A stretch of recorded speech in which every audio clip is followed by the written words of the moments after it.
नमस्कार.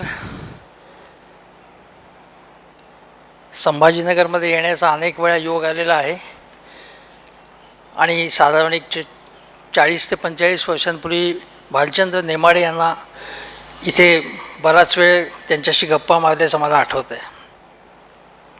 या इथे अनेक मित्र आहेत. निशिकांत भालेराव, जयदेव ढिवळे, प्रवीण बर्दापूरकर, बरेच मित्र आहेत. आणि आज जो विषय आहे तो अतिशय गंभीरसुद्धा आहे आणि त्यावरती बोलताना अन्य पसाराही मांडावा लागेल असं वाटलं. या निमित्ताने महाराष्ट्राच्या राजकीय परिस्थितीवरती सुद्धा भाष्य करणं अत्यंत आवश्यक आहे. अजितदादा पवार यांचं जाणं हे आपल्या सगळ्यांना विकल करून गेलेलं आहे, हे सगळ्यांनाच ठाऊक आहे. मला आठवत नाही की अलीकडील काळात एखादा माणूस गेल्यावरती संपूर्ण राज्य पोरकं होणं हे आत्ता आपल्याला अनुभवायला येतं आहे. आणि या दुःखामध्ये तरी आपण सगळे एक आहोत यात शंका नाही. कारण हे राज्य इतकं वेगवेगळ्या प्रकारे विभागलं गेलेलं आहे, इतकं शतखंडित झालेलं आहे, इतक्या खालच्या पातळीला आपण पोचलेलो आहोत. किमान एकाच भल्या माणसाबद्दल आपण सगळेजण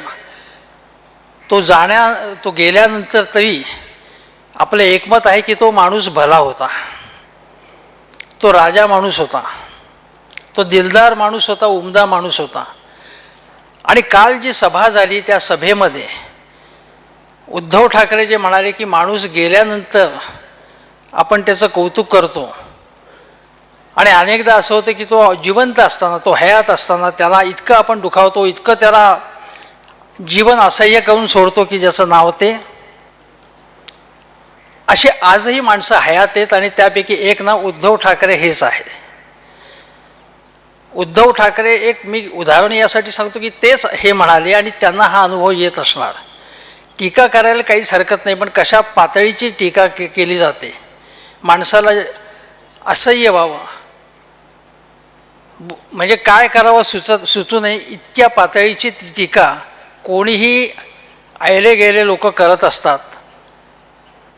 कोणाबद्दल आपण बोलतोय, कुठल्याही व्यक्तीबद्दल बोलताना, शरद पवारांबद्दल बोलताना, अगदी फडणवीसांबद्दल बोलताना सुद्धा पातळी सोडता कामा नये.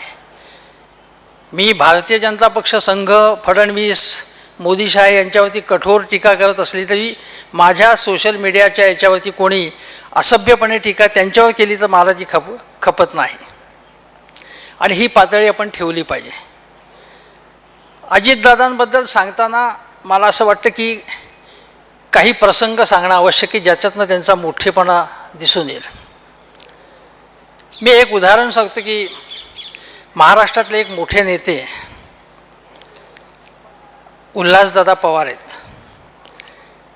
एकेकाळी महाराष्ट्र प्रदेश युवक काँग्रेसचे अध्यक्ष होते. ते खूप मोठे नेते होते, मनाने मोठे उमदे नेते.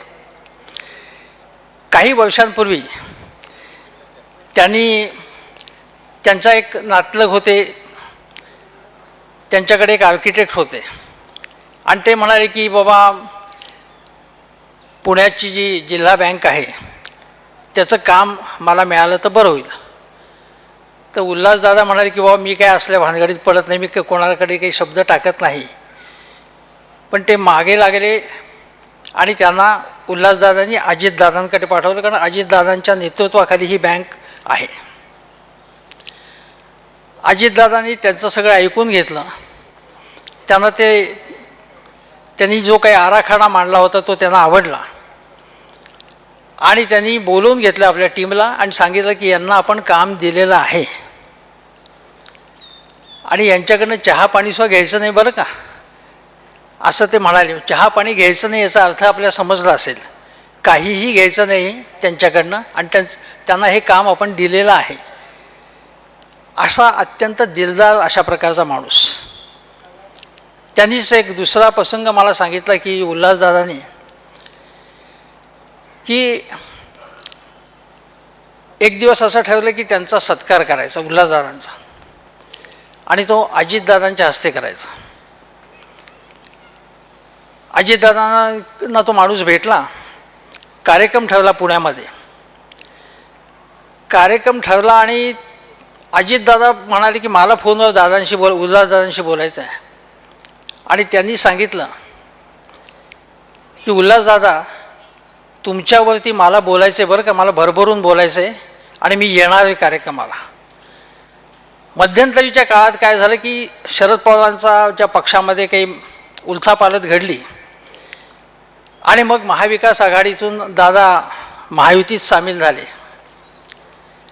हे सामील होत असताना आणि मग शपथविधी होता. मग तो कार्यक्रम पुढे ढकलाल का? कार्यक्रम पुढे ढकलण्यात आला. पुन्हा नवीन डेट ठरली आणि पुन्हा तो कार्यक्रम निश्चित झाल्यावरती दादा म्हणाले की आता मंत्रिमंडळाचं विस्तार आहे, त्यामुळे ती तारीख बदलायला लागेल. तेव्हा उल्हासदादा म्हणाले की जाऊ दे दादा, काही हरकत नाही, तुम्ही नका येऊ, पुन्हा किंवा ते आपण भेटू. तर दादा म्हणाले तसं नाही, माझ्याशिवाय तुम्ही कार्यक्रम करू नका. पण तो उल्हासदादांनी सांगितलं की आता जाऊ देत, म्हणून तो कार्यक्रम झाला. त्यानंतर दादांना राग आला. दादा म्हणाले काय मला बोलायचं होतं, मला कधी बोलायला मिळणार तुमच्याबद्दल.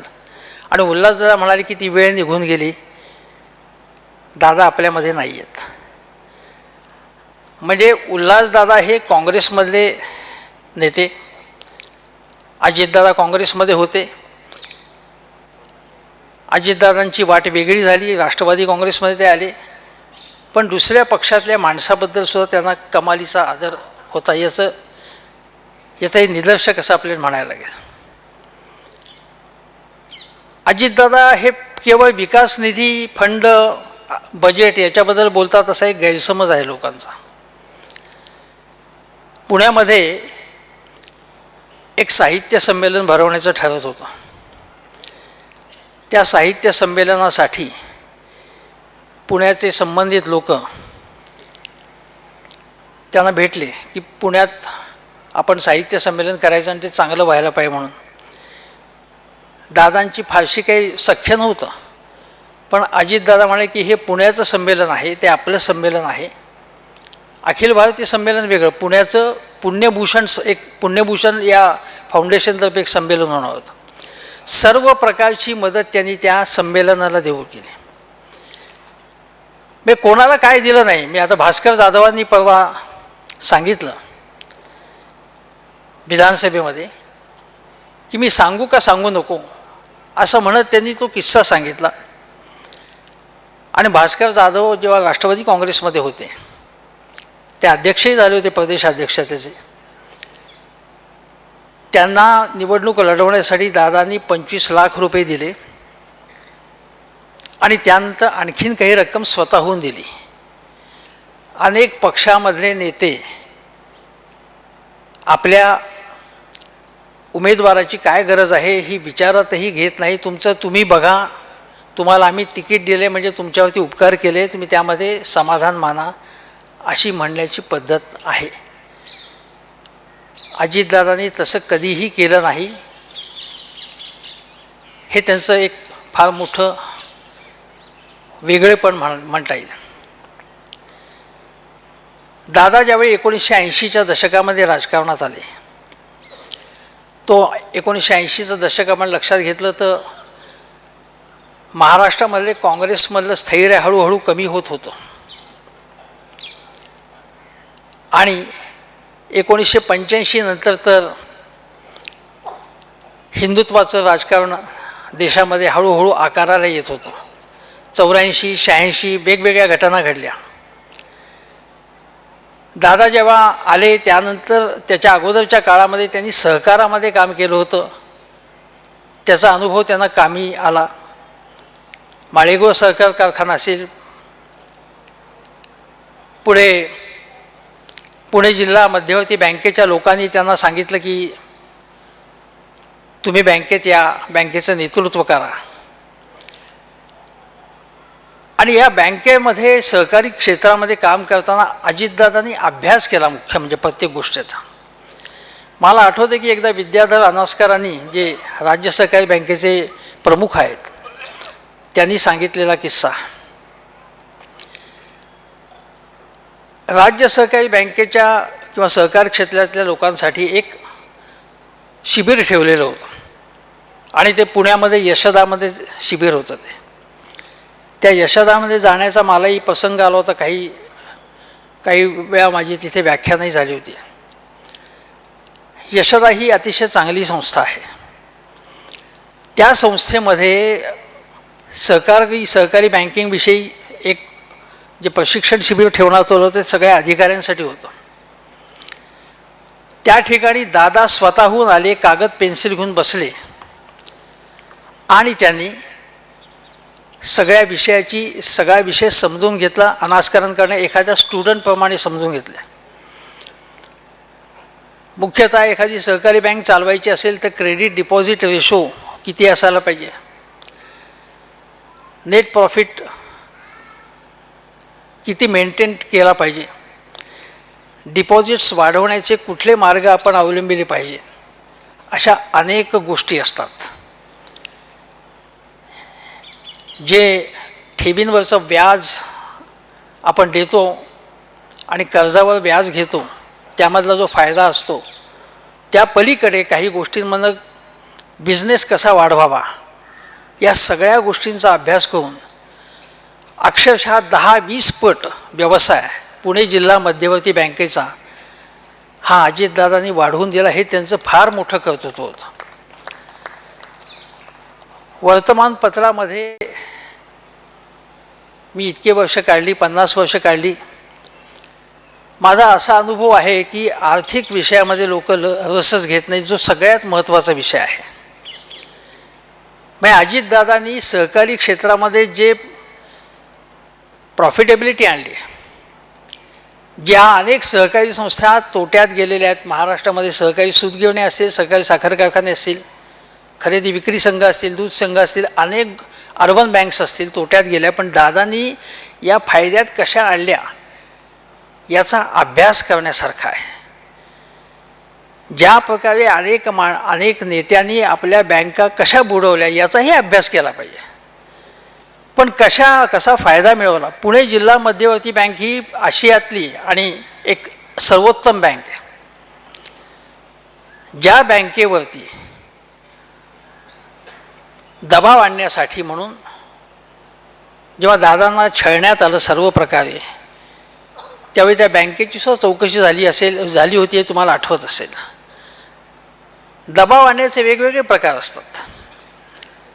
ज्याप्रमाणे एखाद्या रहस्यपटामध्ये 20 साल बाद वो कौन थी असे जे भयपट असतात त्यामध्ये तुम्हाला भीती वाटावी म्हणून वेगवेगळे प्रयोग केले जातात, वेगवेगळ्या करामती केल्या जातात. त्याप्रमाणे या करामती केल्या जातात. यापैकी एक करामत आहे ती ईडीची आहे. आणि अजूनही ईडीने जरंडेश्वर प्रकरणात सुद्धा क्लोजर रिपोर्ट दिलेला नाही. हे आपण लक्षात घेतलं पाहिजे. म्हणजे कुठल्या फाईल्स ओपन ठेवायच्या, कारण शरद पवारांनीच एकदा सांगितलं होतं की एखादी फाईल कधी क्लोज केली जात नाही, विशेषतः विरोधातल्या नेत्याची हवी तेव्हा ती ओपन केली जाते. आणि जरंडेश्वर प्रकरणामध्ये क्लोजर रिपोर्ट देऊ नये अशी भूमिका ईडीने घेतलेली होती, हे लक्षात घेतलं पाहिजे. ज्या अजितदादांबद्दल जे गुणसंकीर्तन त्यांच्या निधनानंतर ज्या भाजपवाले करत आहेत, त्या भाजपवाल्यांनी त्यांना सर्वाधिक त्रास दिलेला आहे, हे आपण कधीही विसरता कामा नये. म्हणजे विशेषतः सिंचन घोटाळ्याचा आपण उल्लेख केला, 70,000 कोटी रुपयांचा.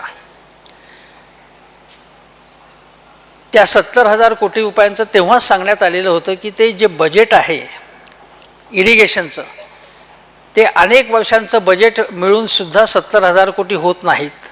आणि सर्व बजेट खाण्याचा अद्भुत प्रकार आजवर गिनीज बुकात सुद्धा नोंदवला गेलेला नाही आहे. मला आठवते की ज्याप्रमाणे अजितदादांवरती असे आरोप केले जात होते, त्याचवेळी चिदंबरम यांची केस ओपन झाली होती. एका कार्यक्रमामध्ये टेलिव्हिजनच्या भारतीय जनता पक्षाचे प्रवक्ते फाईल घेऊन आलेले होते आणि ते म्हणाले की चिदंबरमने इतके काय काय प्रकार केलेले आहेत की आता ते तुरुंगातच जाणार म्हणून. माझ्याकडे एवढ्याच्या एवढी थप्पीच्या थप्पी भरून सगळी यादी आहे त्यांची. प्रत्यक्षात चिदंबरम काही दिवसासाठी, केवळ काही दिवसासाठी तुरुंगात गेले. एकही गोष्ट त्यांच्या विरोधातली सिद्ध होऊ शकली नाही आणि त्यांनी आम्हाला तुरुंगात टाकलं. आम्हीही त्यांना कोठडीमध्ये जमिनीमध्ये झोपायला लावू, ही एक विकृत मानसिकता ज्याच्यामधनं आम्हाला समाधान होईल, ही जी विकृत मानसिकता राज्यकर्त्यांची आहे ती त्याच्यामधनं दिसून आली. ज्या प्रकारे अजितदादांवरती वेगवेगळे आरोप करण्यात आले, त्या आरोपांमध्ये महाराष्ट्र राज्य सहकारी बँकेचा सुद्धा कथित घोटाळ्याची गोष्ट होती. त्याच्यामध्ये एकदा 2500 कोटींचा घोटाळा सांगण्यात आला, मग दुसऱ्या दिवशी 25,000 कोटींचा घोटाळा सांगण्यात आला. आजकाल गोष्ट अशी आहे की बोफोर्स घोटाळा 64 कोटींचा होता.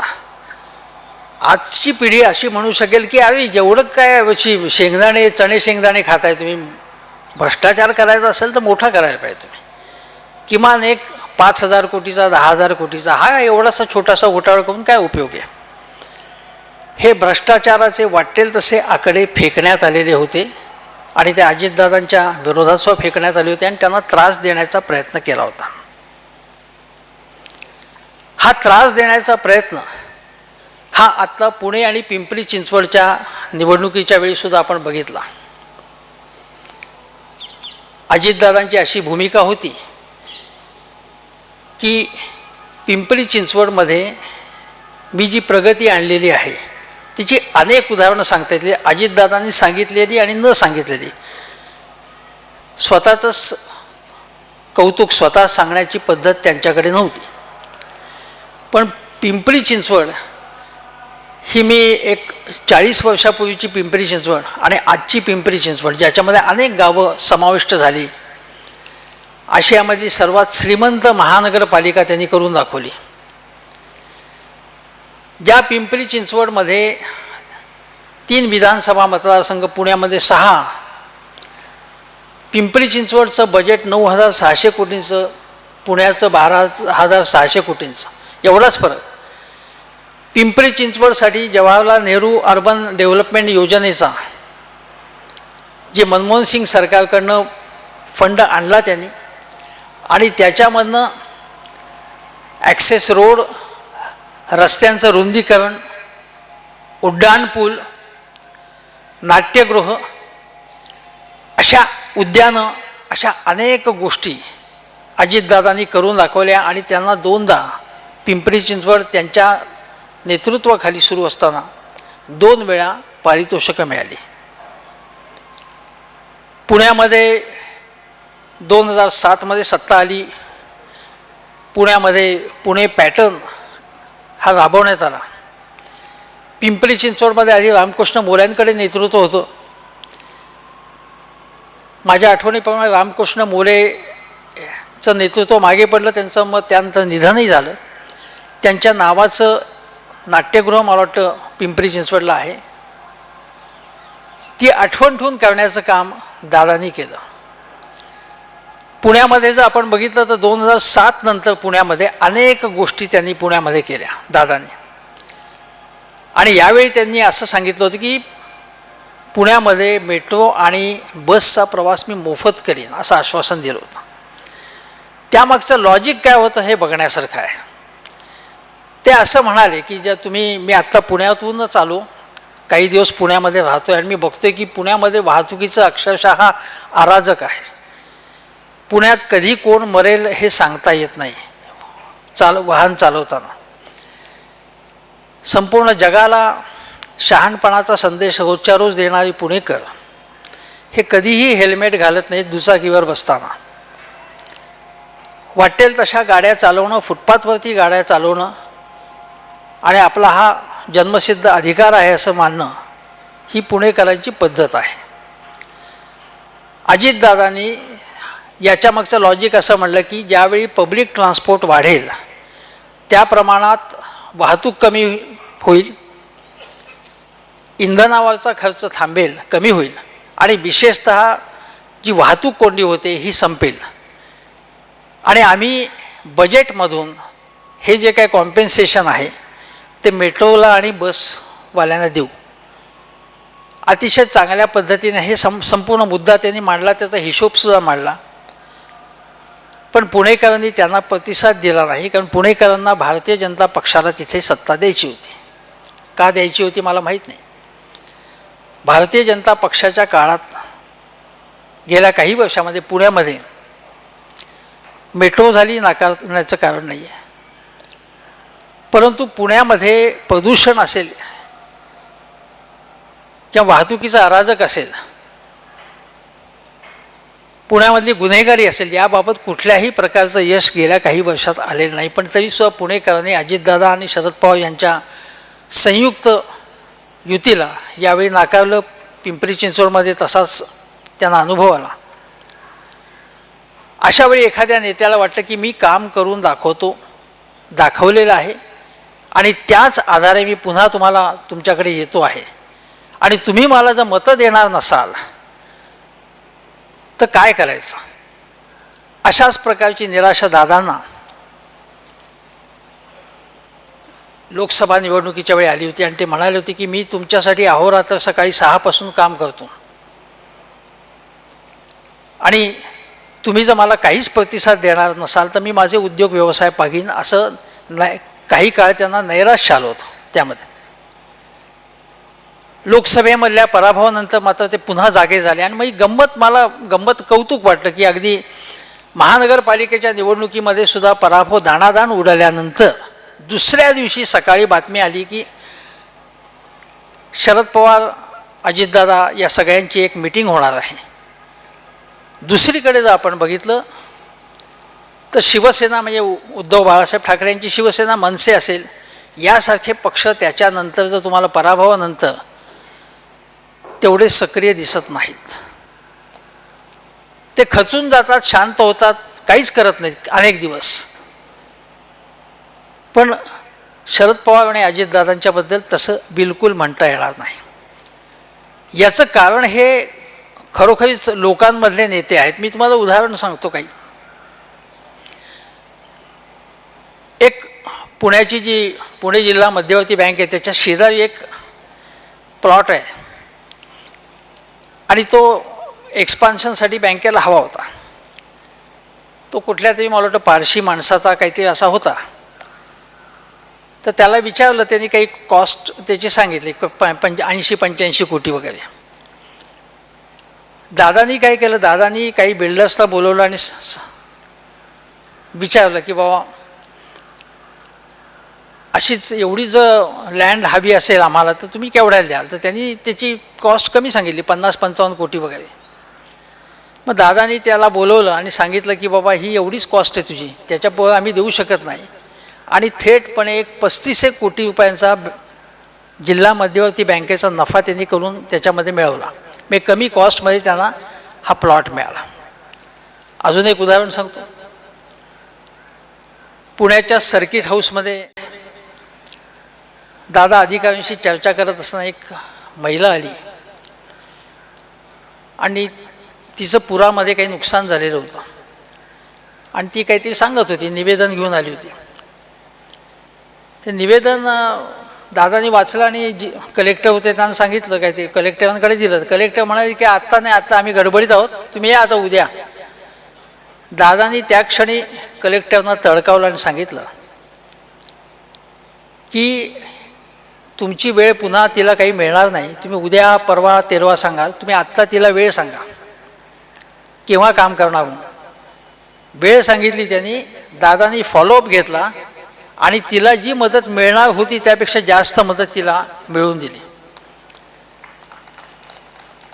एकदा मला माहिती आहे की मंत्रालयामध्ये एक गृहस्थ गावातले साधे होते गृहस्थ, ज्याला आपण मराठीमध्ये गावंढळ म्हणतो, ते थोडंसं तिरस्काराने म्हणतो, तसं नाही, साधा माणूस होता तो. आणि तो इकडून तिकडे फिरत होता कारण त्याच्या मुलीला ॲडमिशन हवी होती. तो एका पेट्रोल पंपावरती काम करणारा माणूस होता. मुलगी हुशार होती, चांगले मार्क मिळवले होते, कॉलेजमध्ये ॲडमिशन हवी होती. मग त्या दादानं कळालं, दादाने विचारलं कोण आहे काय वगैरे. त्या मुलीला त्यांनी त्या माणसाला बोलवून सांगितलं की मार्कशीट दाखव. मग मार्कशीट दाखवल्यानंतर दादानी ताबडतोब कॉलेजला फोन केला, ॲडमिशन मिळवून दिली. एवढंच नाही तर तिच्या फीमध्ये त्यांनी सवलत मिळवून दिली. त्या माणसाच्या डोळ्यामध्ये पाणी आलं. कुठलीही ओळख पाळख नसलेल्या माणसांची कामं करणं याला एक फार मोठं माणूस पण लागतं, जे दादांमध्ये होतं. दादा वास्तविक फार गरिबीमधनं पुढे आलेले नव्हते. त्यांचं शिक्षण वगैरे सगळं व्यवस्थित झालं होतं, पण तरीसुद्धा गरिबांबद्दलची आच असणं ही अत्यंत महत्त्वाची गोष्ट आहे. एकदा एक माणूस निवेदन घेऊन आला. त्या निवेदनामध्ये नीट काही लिहिलेलं नव्हतं, ड्राफ्टिंग वगैरे नीट कळत नव्हतं. मग ते सेक्रेटरी म्हणाले की अरे हे काय लिहिले, काही कळत नाही, तुम्ही नवीन लिहून ये.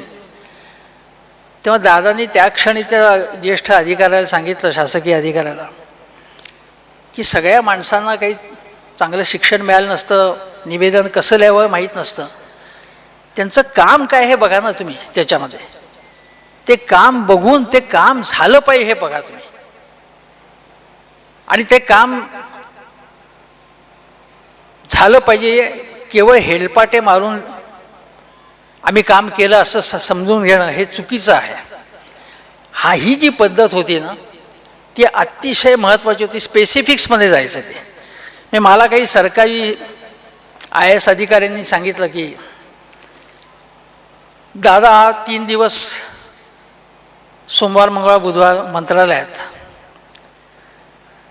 त्यानंतर ते गुरुवारी किंवा एखादा दिवस पक्षाच्या जो जनता दरबार असेल त्याच्यासाठी राखून ठेवणं. मग पुण्यामध्ये पालकमंत्री असताना पुण्यामध्ये 1 किंवा 2 दिवस राखून ठेवणं. आणि त्याच्यानंतर मग महाराष्ट्रात अन्य जिल्ह्यामध्ये कुठे दौरे असेल ते 7च्या 7 दिवस पॅक असायचे. आणि तुम्हाला उदाहरण सांगतो की आजच मी आता इथे येण्यापूर्वी मला एक बाईट बघितला मी, त्यावरनं मला ही गोष्ट सांगावीशी वाटली. महाराष्ट्राचे माजी अर्थमंत्री सुधीर भाऊ मुनगंटीवार हे आज विधानसभेमध्ये बरसले.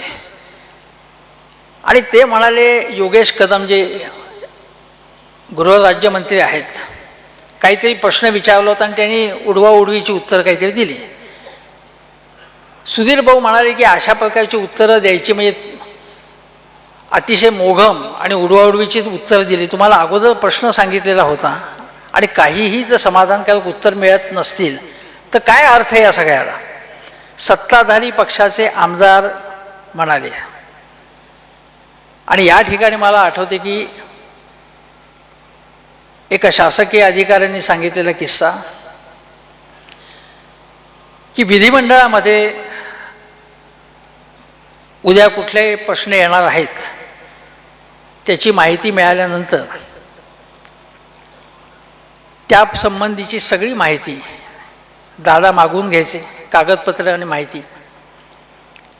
हे विधिमंडळाचं सत्र संपल्यानंतर त्यांच्याबरोबर अधिकाऱ्यांबरोबर 8-9 नंतर बैठक व्हायची. मग कागदपत्र त्यांना मिळायची. दुसऱ्या दिवशी सकाळी विधिमंडळ सुरू होण्यापूर्वी दादा बैठक घ्यायची आणि त्यामध्ये त्या कागदपत्रांच्या वरनं ते काही त्यांनी नोट लिहिलेले असायचे आणि काही क्वेरीज विचारायचे की अधिकाऱ्यांना हे उत्तर देण्यापूर्वी हे कसं, हे तर हे कसं, हे असं का, असं. हा सगळा अभ्यास त्यांनी केलेला असायचा. आणि त्यामुळे तुम्हाला आठवत असेल की दादा इतक्या वर्षामध्ये कधीही भांबावले नाहीत, गडबडले नाहीत, उलट अन्य लोकांना ते सावरून घेऊ शकले. आज विधानसभेमध्ये कुठलाही अभ्यास नसलेले अनेक मंत्री आहेत. त्यांची भंबेरी उडताना आपण पाहतो. आणि ही भंबेरी का उडते? कारण त्यांना त्या खात्याचा अभ्यासच करायचा नसतो. राजकारण तुम्ही करा, अवश्य करा, पण खात्याचा अभ्यास जे केला पाहिजे तो खात्याचा अभ्यास करणारे खूपच मोजके लोक आहेत. सत्ताधारी मी भारतीय जनता पक्षामध्ये सुधीर भाऊंसारखे काही नेते आहेत, देवेंद्रजी आहेत, पण बाकी नेते तसे नाही आहेत. त्यांना वाटतं की आता विरोधी पक्ष जवळजवळ नाहीसा झालेला आहे, त्यामुळे आपण असंच टोलवाटोलवी करत आपण 5 वर्ष काढू. ही अतिशय गंभीर गोष्ट आणि याच्याबद्दल दादांनी गेल्या अधिवेशनामध्ये सांगितलेलं होतं की दुसऱ्या दिवशीच्या कामकाजाची जी माहिती विधानसभाध्यक्षाकडनं सुद्धा जी मिळायला पाहिजे, ज्या नियमांचं आणि परंपरांचं पालन केलं पाहिजे ते होत नाही, याबद्दल खुद्द दादांनी नाराजी व्यक्त केलेली होती. आणि विधानसभेमध्ये ज्याप्रमाणे ते अत्यंत प्रभावी उत्तरं द्यायचे दादा, त्याचप्रमाणे तुम्हाला सांगतो की रवींद्र धंगेकरांचं उदाहरण, की धंगेकरांनी मला सांगितलेलं होतं एकदा की धंगेकर हे 20-21 वर्ष पुण्यामध्ये नगरसेवक गटनेते होते. पुणे महानगरपालिकेत त्यांचा दबदबा होता, पण कसबा विधानसभा मतदारसंघात पोटनिवडणुकीमध्ये ते निवडून आल्यानंतर काय झालं, एकदा की विधानसभेत गेले ते गेल्यानंतर ती विधानसभेमध्ये त्यांना बोलायचं होतं एका विषयावरती पुण्याच्या संबंधी. ते हात वर करत होते सारखा, पण विधानसभाध्यक्ष लक्षच देत नव्हते. पुन्हा पुन्हा हात वर केला. मग काँग्रेसच्या तेव्हा ते काँग्रेसमध्ये होते. दंगेकरांचे पक्ष बदलत असतात ना, म्हणून आपल्याला लक्षात ठेवायला लागतं आपल्याला. पण त्यावेळी काँग्रेसवाल्यांनी सांगितल्यानंतर सुद्धा लक्ष दिलं नाही. दादा उठले. दादा म्हणले की रवींद्र धंगेकर हे जरी नवे असले आणि नव्यांना पटकन संधी मिळत नसली, हे जरी खरं असलं तरी हा विषय पुण्याचा आहे, ते पोटतिडकीने बोलतायत, तेव्हा त्यांना तुम्ही संधी दिली पाहिजे, असं दादा जवळजवळ दरडावून बोलले आणि मग त्यांना संधी दिली. त्यानंतर एकदा दंगेकरांनी सांगितलं की एकदा ते दादांना भेटायला गेले आणि ते म्हणाले की दादा कामाशिवाय कोणालाही भेटत नसत. अनेक मंत्र्यांकडे, आमदारांकडे गॉसिपिंग करण्यासाठी चकाट्या पिटायला लोक जातात, पण दादा असं कोणालाही एंटरटेन करायचं नाही, कोणाबद्दल वाईट बोलायचे नाहीत. ही अतिशय महत्त्वाची गोष्ट त्यांची होती. ते दंगेकर त्यांच्याकडे गेले असताना ते म्हणाले की आता यांच्यासारखं लोकांमध्ये जाऊन भांडणारा माणूस, असे कार्यकर्ते, असे नेते आपल्याला हवेत, नुसते पैसेवाले नकोत आपल्याला, असं दादा म्हणाले त्यावेळी. आजचा हा काळ वेगळा आहे. दादा गेले त्याच्या आदल्या दिवशी किंवा त्याच्या आदल्या दिवशी मला एका नेत्यांनी गोष्ट सांगितली की दादा भेटल्यानंतर त्यांच्याच पक्षातल्या एका व्यक्तीला म्हणाले की मी खूप एकटा पडलो आहे. हे शब्द होते मला त्या दिवशीच सांगितलेले होते त्यांच्या निधनापूर्वी. मी खूप एकटा पडलेलो आहे, माझ्या जवळचं इथे कोणीच नाही आहे आणि माझी कोंडी होती आहे. तुम्हाला माहिती असेल की पिंपरी चिंचवडमध्ये महेश लांडगे जे होते, आमदार होते म्हणजे आहेत, त्यांनी त्यांच्यावरती वाटेल तसे आरोप केले होते. त्याला उत्तर दादांनी त्यांच्या पद्धतीने सुद्धा दिलं. त्यानंतर मग दादांचं निधन झाल्यानंतर महेश लांडगे यांनी दिलगिरी व्यक्त केली एक प्रकारे. पण पिंपरी चिंचवडमध्ये कशा प्रकारे भ्रष्टाचार चालू आहे त्याची उदाहरणं दादांनी दिली. एक उदाहरण असं आहे की एक जो प्रोजेक्ट 7 लाख रुपयाचा होता, त्याची किंमत, मला वाटतं ब्रिज होता, 7 कोटी रुपयांवरती नेला. दुसरं उदाहरण त्यांनी सांगितलं की इथे जाणीवपूर्वक पाणी टंचाई काही भागात निर्माण करून टँकर लॉबीला प्रोत्साहन दिलं जातं आहे आणि त्याचं ठोस उदाहरण त्यांनी दिलं होतं, माहिती सकट दिलेलं होतं.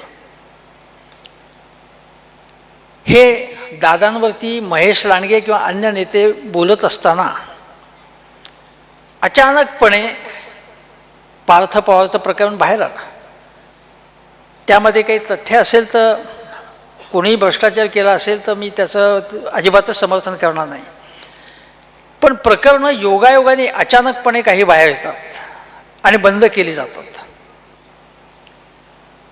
एकनाथ शिंदे यांच्या पक्षातले जे नेते आहेत त्यांच्यावरती आजही एक भ्रष्टाचाराचा आरोप झाला आहे.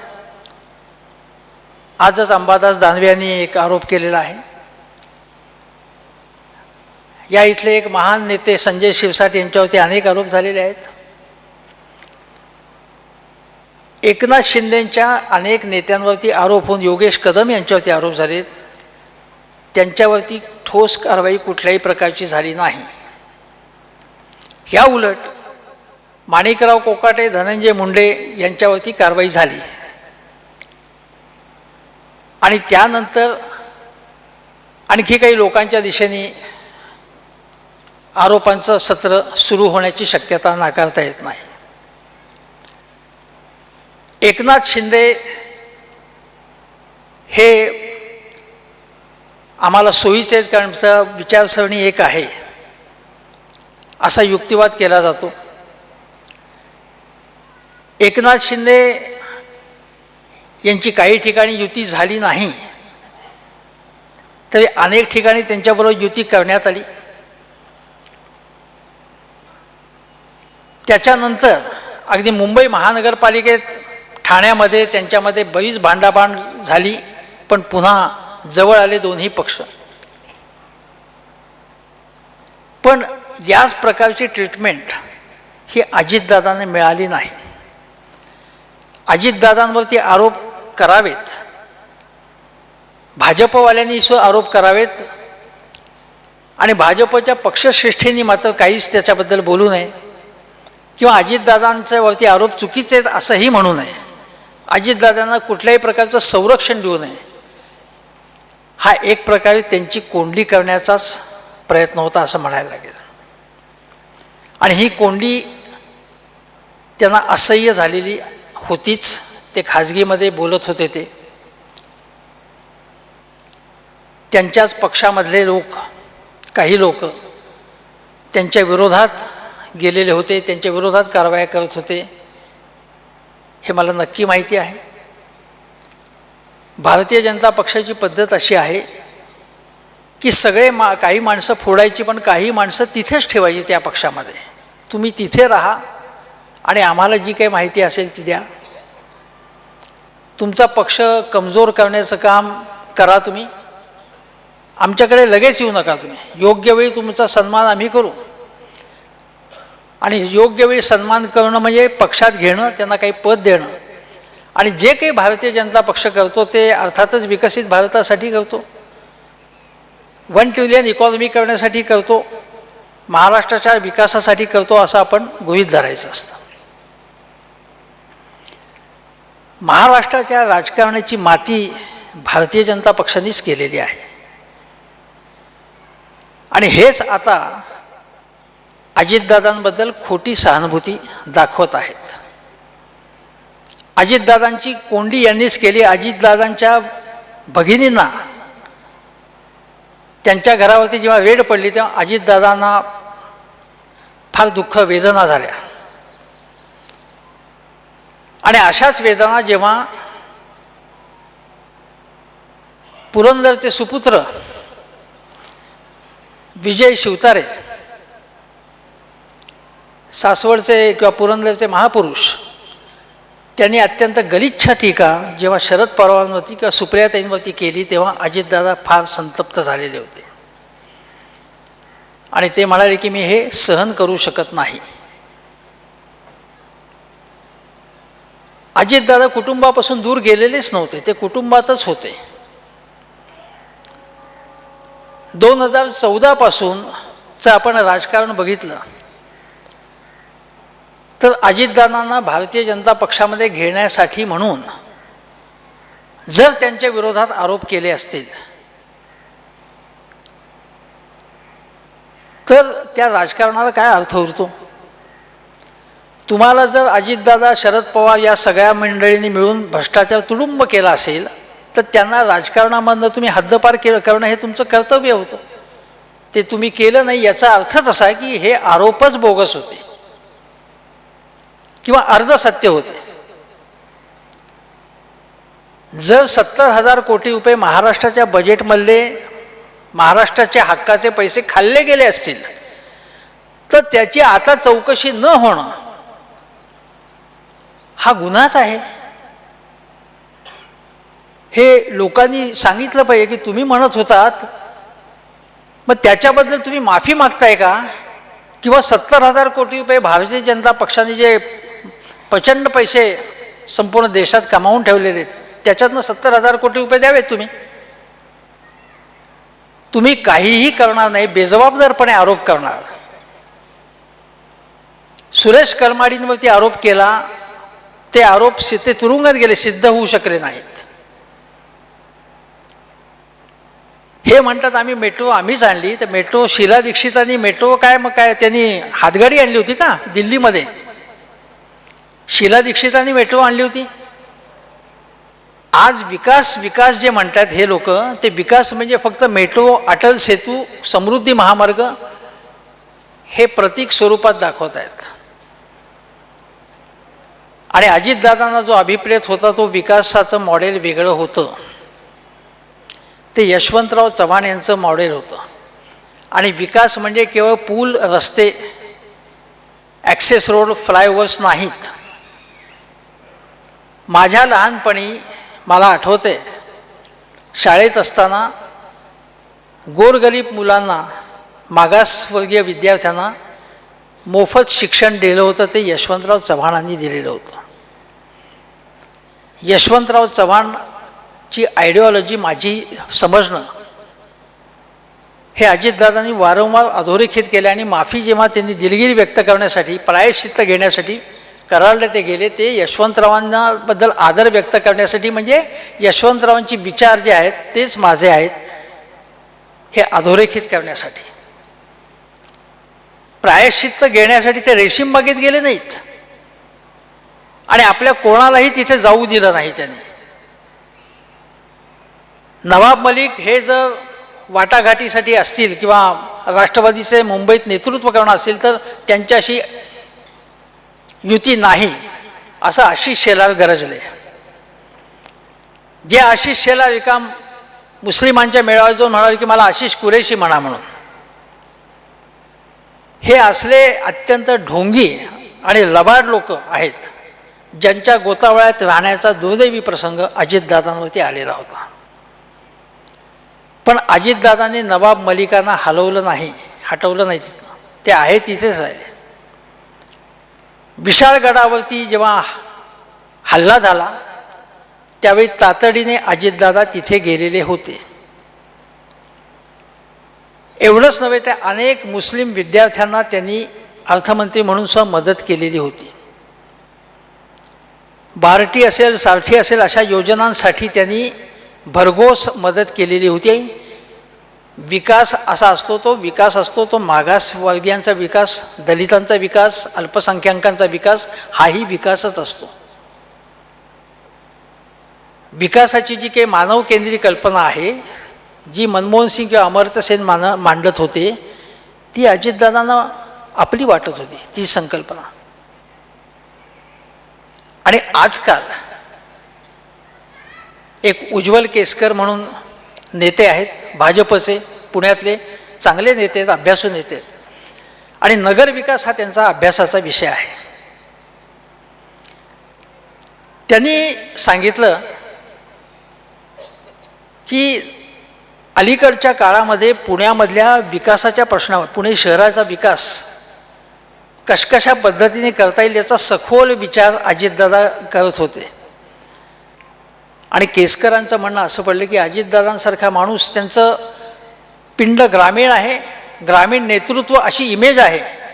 पण आज महाराष्ट्रामध्ये पूर्वी 35% शहरीकरण होतं, आज 45 ते 50% दरम्यान शहरीकरण झालेलं आहे.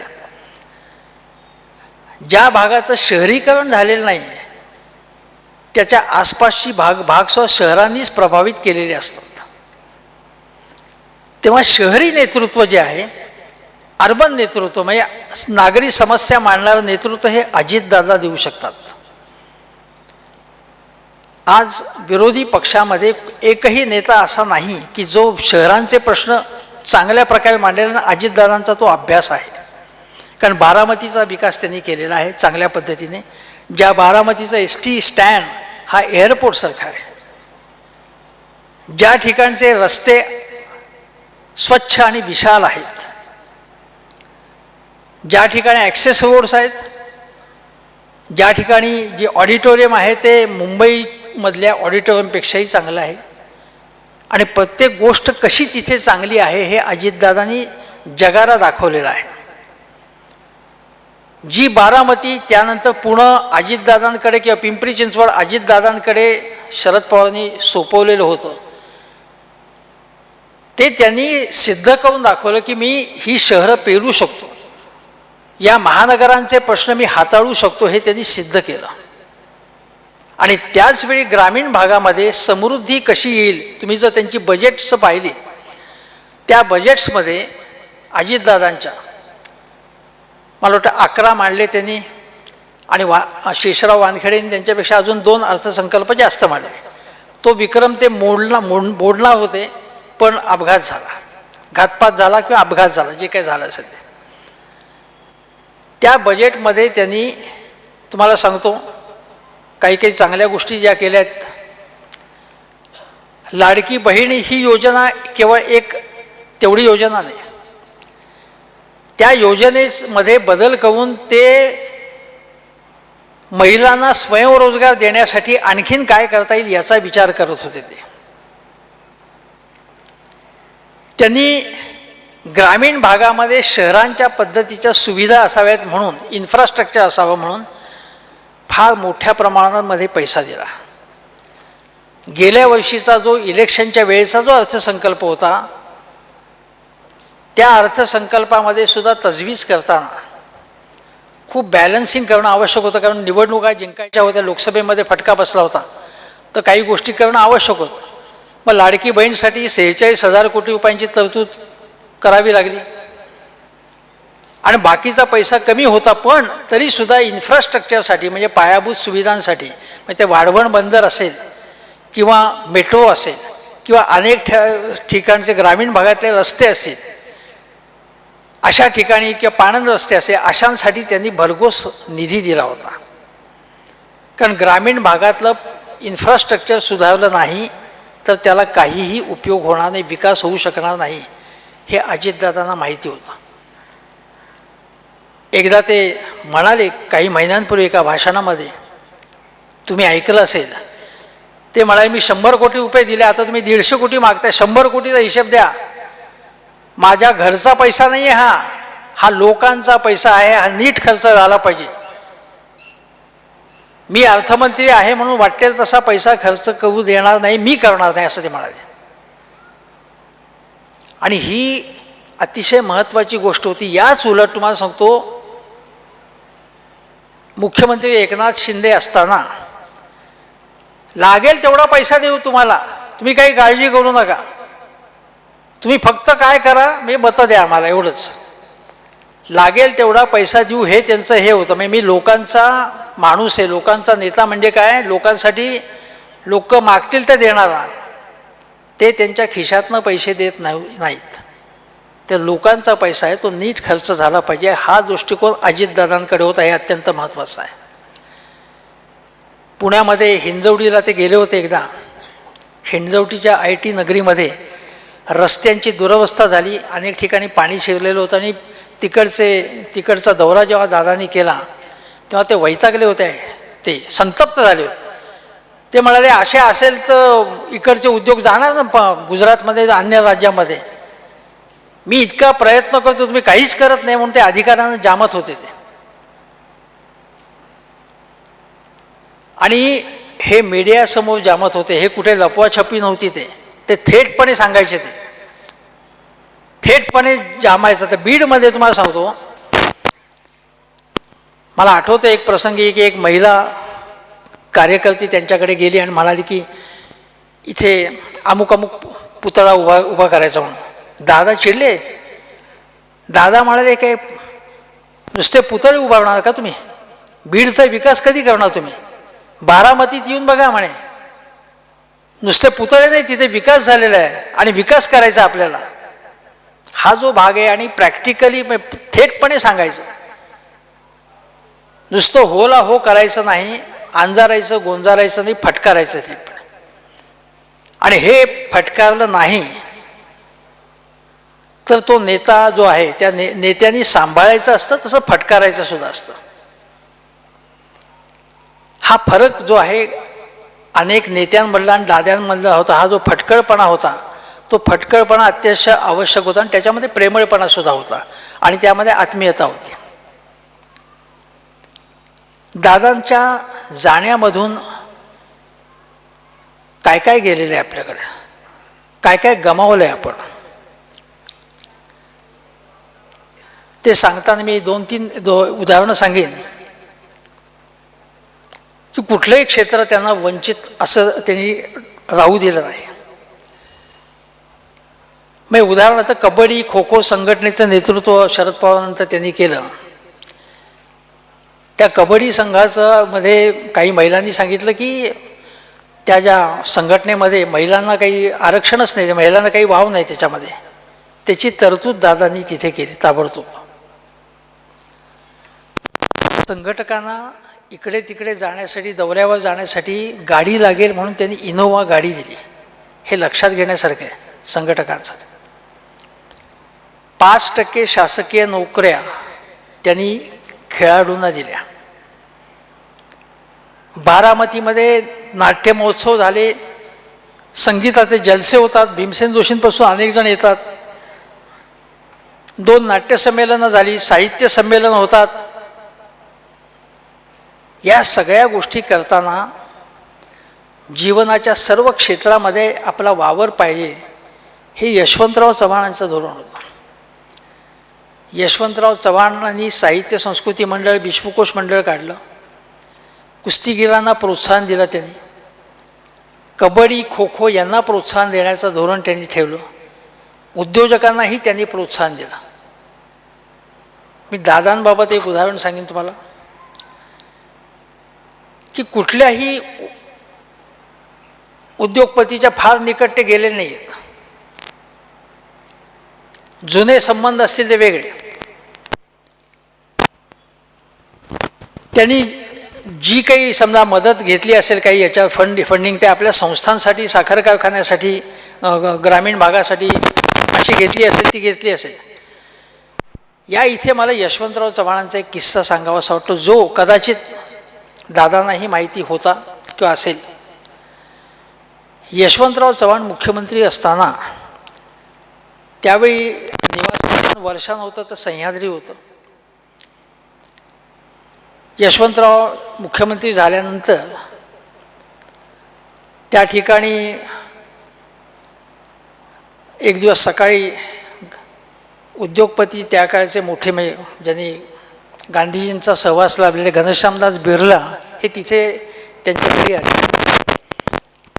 यशवंतराव उठले, गप्पा मारले, अगदी भल्या पहाटे आले. गप्पा टप्पा झाल्या, असं 2दा झालं, 3दा झालं. मग यशवंतराव म्हणाले की तुमचं काही काम आहे का? ते म्हणाले नाही, मी सहज आलो असं गप्पा मारायला तुमच्याकडे. आता फिरत फिरत मी आलो इकडे. यशवंतराव म्हणाले की तसं काही काम नसेल आणि काम असेल अधिकृतपणे ऑफिशियल, मला ऑफिसमध्येच भेटा. याचा अर्थ असा आहे की उद्योगपतींशी अनावश्यक सलगी ही यशवंतरावांनी ठेवली नाही. घनश्यामदास बिर्ला हे देशातले एवढे मोठे उद्योगपती ते आपल्याकडे येत आहेत, याचा वृथा अभिमान न बाळगता आपण मुख्यमंत्री कशासाठी झालो आहे, ते कृषी औद्योगिक विकास महाराष्ट्राचा करण्यासाठी, गोरगरिबांच्या कल्याणासाठी, घनश्यामदास बिर्ला किंवा अन्य कोणाचं भलं करण्यासाठी नाही, हे त्यांना माहिती होतं. हा जो भाग आहे विचारसरणीचा यशवंतरावांच्याकडे, अजितदादा असं कोणाच्या असे फार जवळ गेलेले नाहीत आणि ते पूर्णपणे कामात बुडून असायचे. एक क्लिप तुम्ही बघितली असेल त्यांची, ती मला खूप आवडली. म्हणजे ते मला, मी इथे तुमच्याबरोबर येतोय, इथे बोलतोय, काम करतोय इथे तुमच्या गावासाठी, सकाळी टाकून येण्यापेक्षा हे काम करणं बरोबर नाही का? हे चांगलं नाही का? तुम्हाला लक्षात येत नाही का? मी एवढं काम करतो आणि तुम्हाला त्याचे काही पडलेलं नाही, अशी कुठेतरी भावना त्यांची होत असावी. ज्यावेळी संजय गायकवाडांसारखा एक तुकार नेता बुलढाण्याचा हा वाटेल ते बरळ सुटला, ज्याला कदाचित कॅशियस क्ले किंवा बॉक्सर म्हणून आपण म्हणू महाराष्ट्राचा, ते अत्यंत वाह्यातपणे धार्मिक विद्वेष पसरवणारी वक्तव्य केलेली आहेत त्यांनी. त्यावेळी दादांनी देवेंद्र फडणवीस आणि एकनाथ शिंदेंच्या देखत सभेमध्ये या प्रकारचं राजकारण योग्य नाही असं त्यांना खडसावण्याची हिंमत दाखवली. ही जी हिंमत त्यांनी दाखवलेली आहे की मी भाजपबरोबर गेलेलो आहे, म्हणजे मी भाजपचा कुठल्याही प्रकारे हस्तक नाही आणि भाजप हा माझा तात्पुरता टेकू आहे. जी विलिनीकरणाची चर्चा सुरू आहे त्याच्यातला क्रक्स काय?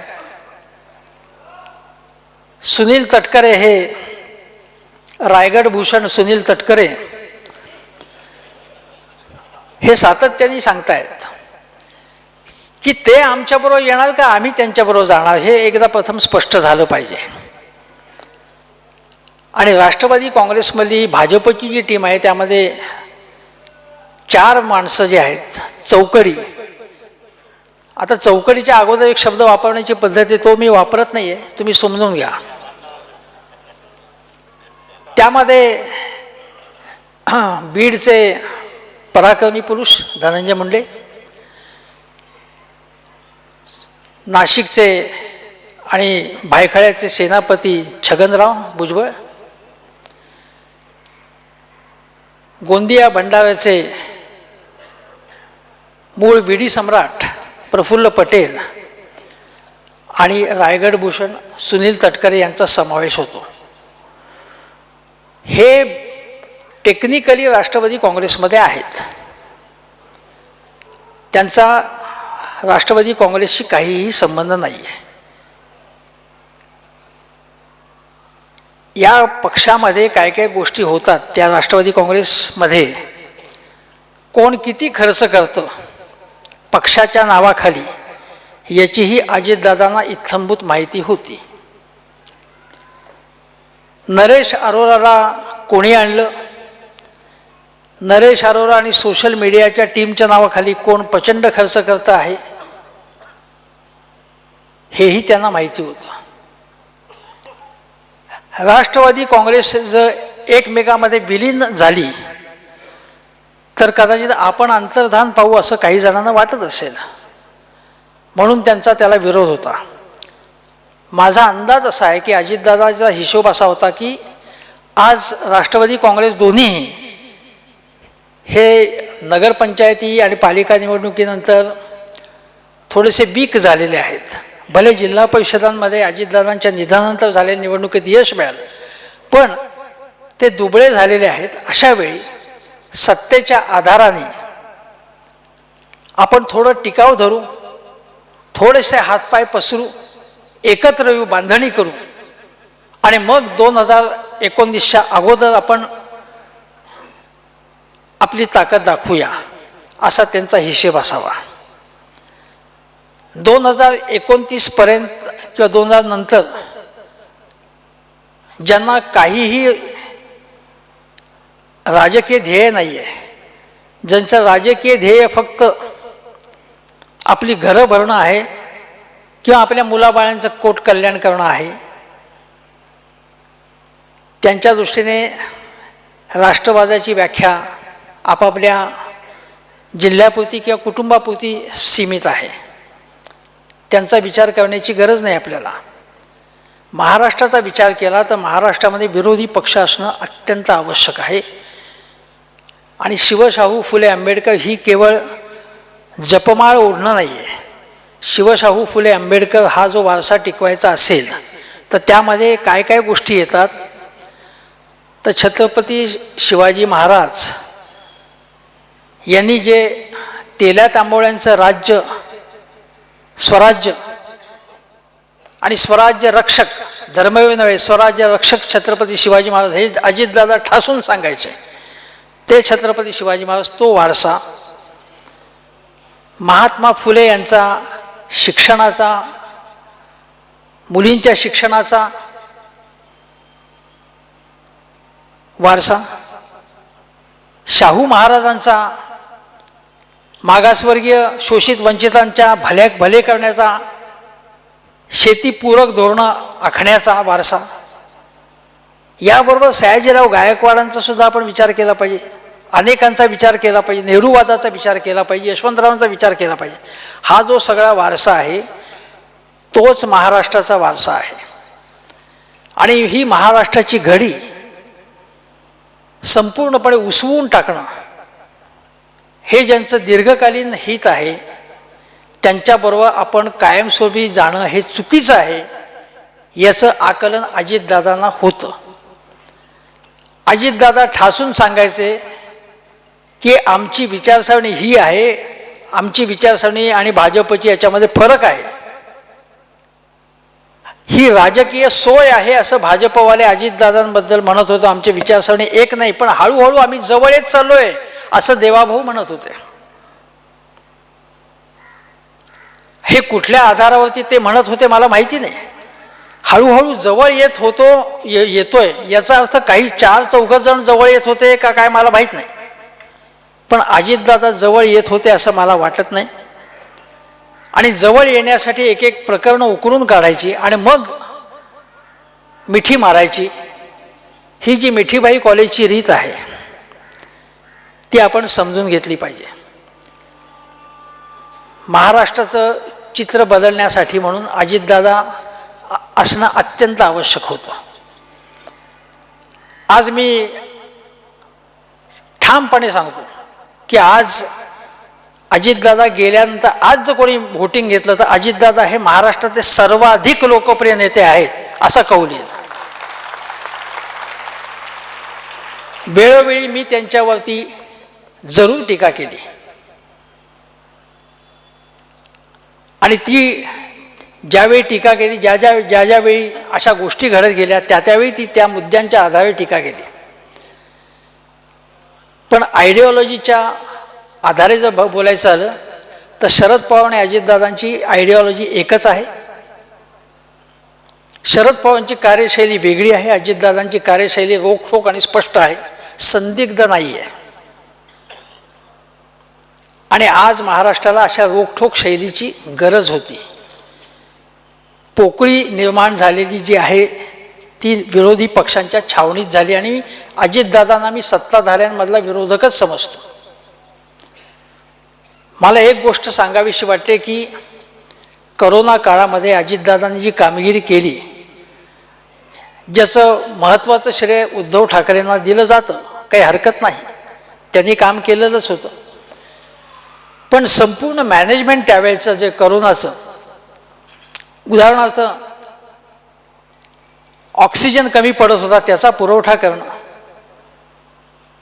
वेगवेगळ्या ठिकाणी जिल्हा नियोजन समितीच्या बैठका घेऊन गरज काय आहे, काय काय कुठे कुठे किट्स कमी पडतात याची काळजी वाहणं, काही उद्योजकांना फोन करून तुम्ही उत्पादन वाढवा असं सांगणं, हे सर्व मॅनेजमेंट अजितदादा रात्रंदिवस मेहनत करून करत होते. त्याचं श्रेय त्यांना मिळालं नाही त्या प्रमाणामध्ये. राजेश टोपे यांनी सुद्धा चांगलं काम केलं, त्यावेळी त्यांचं कौतुक झालं, पण त्यानंतर पुन्हा पुन्हा त्यांचा गौरव व्हायला पाहिजे होता राजेश टोपेंचा, तोही झाला नाही. माझ्या मते विरोधी पक्षाचे लोक जे आहेत ते कम्युनिकेशनमध्ये कमी पडतात. मी 1 रुपया द्यायचा आणि ताबडतोब सोशल मीडियावरती लाखो रुपये दिले अशा थाटामध्ये त्याची प्रसिद्धी करायची, याचं प्रशिक्षण रामभाऊ माळगी प्रभूने जाऊन कोणीतरी घेण्याची गरज आहे. हे जे गोष्ट करतात प्रत्येक गोष्ट अनेक गोष्टी सांगत नाहीत आणि ज्या छोट्याशा गोष्टी करतात त्या मोठ्या करून सांगतात. अचानकपणे देवाभाऊ कुठून आला तर त्यांनी सांगितलं की अनेक वर्ष मला देवाभाऊच म्हणतात. मग गेले 20 वर्ष 25 वर्ष कोणीच काही म्हणत नव्हतं असं. ते म्हणाले की मी राम मंदिर आंदोलनामध्ये गेलो होतो. गेले असतील पण ते अनेक वर्ष त्यांनी सांगितलंच नव्हतं. खरं मी हा पराक्रम त्यांनी अगोदर सांगितलं असतं तर बरं झालं असतं. आम्ही अगोदरच कौतुक केलं असतं त्यांचं. स्वातंत्र्य चळवळीमध्ये सुद्धा कोणी कोणी असतील मला माहीत नाही, पण या गोष्टी आपण समजून घेतल्या पाहिजेत. अजितदादांनी अनेक कामं केली ना ती लोकांना माहितीच नाही आहेत. म्हणजे मला एक आठवतंय की एक नाट्यसंमेलन झालं. त्या नाट्यसंमेलनाला पैसे आवश्यक होते. अजितदादांनी 4 कोटी रुपये मिळवून दिले. कुठेही बभरा केला नाही. पुण्याचे एक सांस्कृतिक क्षेत्रात काम करणारे सुनील महाजन आहेत, अतिशय चांगले कार्यकर्ते आहेत. ते आपल्या नाट्यसंमेलन साहित्य संमेलन असे उपक्रम करत असतात. कुठल्या तरी अशाच एका उपक्रमात अजितदादांनी सहकार्य केलं आणि मग झालं, ते पार पडलं संमेलन. दादांनी विचारलं की चांगलं झालं ना? हो संमेलन छान झालं. खर्च किती आला? ते म्हणाले काहीतरी अमुक अमुक खर्च आला आहे. मग तो भरून कुठून येणार? किती खर्च आला आहे? 5-6 लाख खर्च होता. तोट्यात गेलं होतं सगळं. दादा काही बोलले नाही. दुसऱ्या दिवशी एका माणसामार्फत चेक पाठवून दिला त्यांना. ना त्यांनी मागितला होता पण दिला. तुम्ही राहता कुठे? तुम्हाला घर कोट्यातलं मिळालंय का? कोट्यातलं घर न मागता मिळवून देणारा हा माणूस होता. कारण त्याला लोकांना काय आवश्यक आहे, एखादा माणूस लोकांसाठी काम करतो त्याची गरज काय आहे हे माहिती होतं त्यांना. याचं कारण लोकांमध्ये फिरणारा सतत हा माणूस होता. म्हणजे पुण्यामध्ये करोनाच्या काळात दर शुक्रवारी मी त्यांच्या प्रेस कॉन्फरन्स बघत असे. शुक्रवारी सकाळीच त्यांची प्रेस कॉन्फरन्स व्हायची. पिंपरी चिंचवडला हिंजवडीला जाताना सकाळी का जायचे? कारण ट्रॅफिक, आपल्यामुळे ट्रॅफिक अडू नये ही जाण असणारा हा नेता होता. आणि ज्या विषयावरती आपल्याला बोलायची गरज नाही त्या विषयावर बोललंच पाहिजे असं त्यांना वाटत नसायचं. सुदैवाने डोनाल्ड ट्रम्प काय करतायत, इराणमध्ये काय चाललंय ते त्याच्यावरती कधीही बोलले नाहीत. आयडिओलॉजीचं खूप मोठं ओझं घेऊन प्रत्यक्षात काहीच काम करायचं नाही आणि केवळ गंभीर चेहरा करून बोलायचं आणि काम काही करायचं नाही हेही त्यांनी केलं नाही.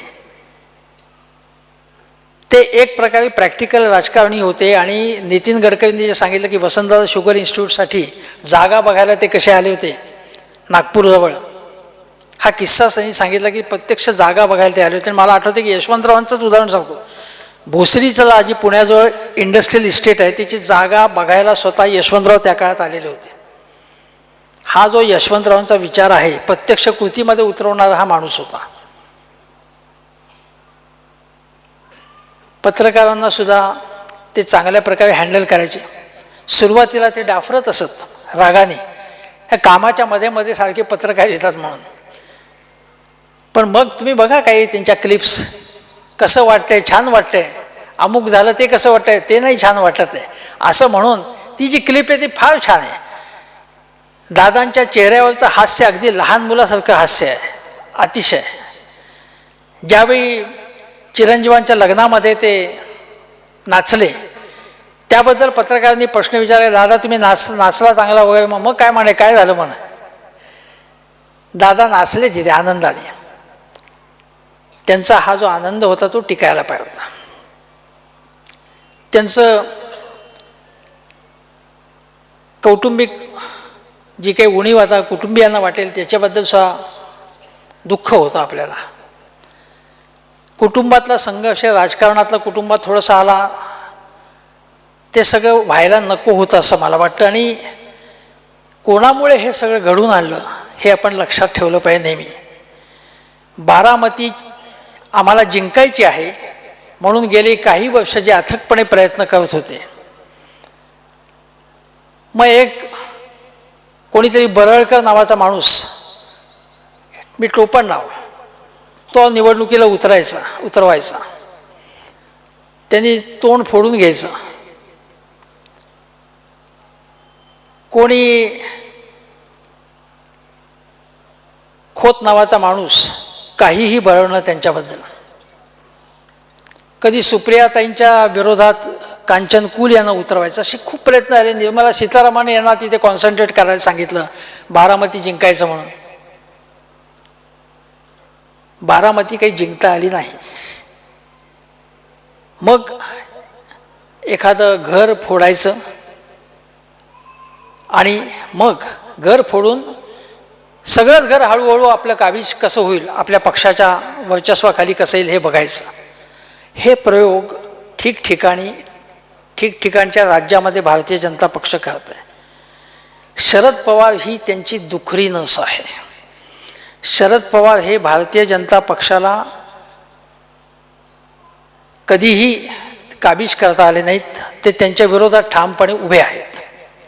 भले अधूनमधून काही गोष्टी कराव्या लागल्या तरी ते आपल्या विरोधात आहेत. उद्धव ठाकरे विरोधात आहेत आणि म्हणून प्रादेशिक पक्ष संपवायचे हे त्यांचं अंतिम ध्येय आहे. हे नड्डाजींनी सांगूनच ठेवलेलं आहे. त्यानंतर त्यांची लढत काँग्रेसशी होईल. तोपर्यंत हे प्रादेशिक पक्ष काँग्रेसपेक्षा महाराष्ट्रात प्रबळ असल्यामुळे कधीकधी भाजपच्या काही नेत्यांना काँग्रेसबद्दलचा उमाळा दाटून येतो. काँग्रेसला तुम्ही एवढ्या कमी जागा का देताय, काँग्रेस एवढी ताकदवर आहे, असं मध्ये मध्ये म्हणून ते कलागती लावण्याचा प्रयत्न करतात. पण याच भाजपने आज नाही काल काँग्रेसच्या प्रवक्त्यांना ज्या भाजपच्या एका नालायक माणसाने मारहाण केली, मुळात त्या नालायक माणसाला इतिहासकार म्हणून चॅनेलवरती बोलवणं हे चुकीचं होतं. मारहाण केली. आज जर दादा असते ना तर चांगलाच वाजवला असता त्याला. महाराष्ट्रामध्ये काय चालू आहे बघा. दादागिरी, दहशत कशी चालू आहे. जाती धर्मात भांडणं लावण्याचे उद्योग कसे चालू आहेत. कोकणचा कोणी सूक्ष्म हृदय सम्राट, हिंदू हृदय सम्राट वाटेल ते बोलतो आणि मुख्यमंत्री काहीही बोलत नाही त्यांना. हे सगळं भयंकर चाललेलं आहे. हे भयंकर सगळं चाललेलं थांबवण्यासाठी आज दादा हवे होते. महाराष्ट्रामध्ये काँग्रेस असो, दादा असो, ठाकरे असो, हे प्रबळ होणं आवश्यक आहे. अजितदादा जेव्हा महाविकास आघाडीतनं महायुतीत गेले तेव्हा उद्धव ठाकरे त्यांना भेटायला गेले होते. दोघांमध्ये अतिशय चांगले संबंध होते आणि उद्धव ठाकरे म्हणाले, मी इतके वर्ष भाजपवाल्यांबरोबर राहिलो पण भाजपवाले माझ्याशी चांगलं वागले नाहीत. ज्यांचा कधीच संबंध आला नाही, ज्यांच्या विरोधात आम्ही होतो, ते काँग्रेस आणि राष्ट्रवादीवाले माझ्याशी चांगलं वागत आहेत. दादांचे माझे संबंध खूप चांगले आहेत आणि दादांनी सुद्धा कधीही उद्धव ठाकरेंबद्दल, काँग्रेसबद्दल वाटेल ती वक्तव्य केली नाहीत. ज्यावेळी त्यांच्यावर टीका झाली तेव्हा दादांचं पहिलं वाक्य असायचं की लोकशाहीमध्ये प्रत्येकाला बोलण्याचा अधिकार आहे. कधीही त्यांनी अशी वाह्यात वक्तव्य केली नाहीत, कधीही नाही. जी वक्तव्य केली ती त्यांच्या ग्रामीण भागाच्या पार्श्वभूमीमुळे लोकांना समजेल अशा भाषेतली होती. आता मी टगे आहे असं म्हणणं त्याचा कॉन्टेक्स्ट वेगळा होता. तो शहरी पत्रकारांनी समजून घेतला नाही, शहरातल्या मध्यमवर्गीय लोकांनी समजून घेतला नाही आणि त्या टगेगिरी शब्दावरून त्यांना बरंच सहन करावं लागलं. धरणातल्या पाण्याच्या वरनं सुद्धा मूळ कॉन्टेक्स्ट वेगळा होता की पाणी नाही, मी देऊ कुठून, हे त्यांना म्हणायचं होतं. अशा प्रकारची वक्तव्य दररोज अनेक पक्षाचे लोक ठिकठिकाणी करतात, पण त्यांना जेवढं ट्रोल केलं गेलं नाही तेवढं दादांना केलं गेलं. सिंचन खात्यातला कथित गैरव्यवहार आणि हे धरणातलं पाण्याचं वाक्य, या दोन गोष्टी त्यांना शेवटपर्यंत सतावत राहिला ज्यामध्ये त्यांचा वाटा असल्याचं कधीच सिद्ध झालं नाही. म्हणजे याच्यातला सिंचन घोटाळा तर सिद्ध होऊ शकला नाही, अधिकारी स्तरावरती ते होतं. ज्यावेळी देवाभाऊंना विचारण्यात आलं की तुम्ही आरोप करत होतात, मग हे आता काय झालं असं, तर ते म्हणाले की आम्हाला वाटलं होतं तेव्हा की पण आता त्या पुराव्यांमधनं समितीने म्हटलं की त्यात काही नाही आहे म्हणून, त्यांचा काही हात नाही, त्यांच्या काही सह्या नाही आहेत. मग बैलगाडीवर पुरावे ठेवताना त्यांच्या सह्या आहेत की नाही यांनी पाहिलं नाहीत दादांच्या. मग हे काय आहे, कुठल्या प्रकारचं गलिच्छ राजकारण चालू आहे महाराष्ट्रामध्ये. एखाद्या माणसाला त्रास द्यायचा, सतवायचा, त्याला आपल्याबरोबर घ्यायचा आणि तो गेल्यानंतर आसवं ढाळायची, हे किती लबाडीचं आहे हे लक्षात घेतलं पाहिजे. याच्यातली लबाडी टीका करायला काहीच हरकत नाही, पण एखाद्या माणसाच्या पिच्छा पुरवणं जे म्हणतात ते अतिशय भयानक आहे. आणि महाराष्ट्रामध्ये अशा प्रकारचं राजकारण सुरू आहे आज. ज्यावेळी कोकणातला भंपक नेता एक, जो आता आपल्या दुर्दैवाने मंत्री झाला आहे, नितेश राणे, ते म्हणाले की विरोधी पक्षाने एक छदामही देणार नाही मी.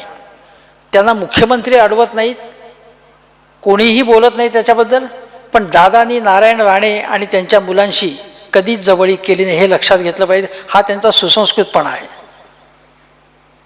आपण कुठल्या लोकांच्या बरोबर आहोत, कोणाशी सख्य करतो, याच्यावरून तुमची संस्कृती दिसत असते.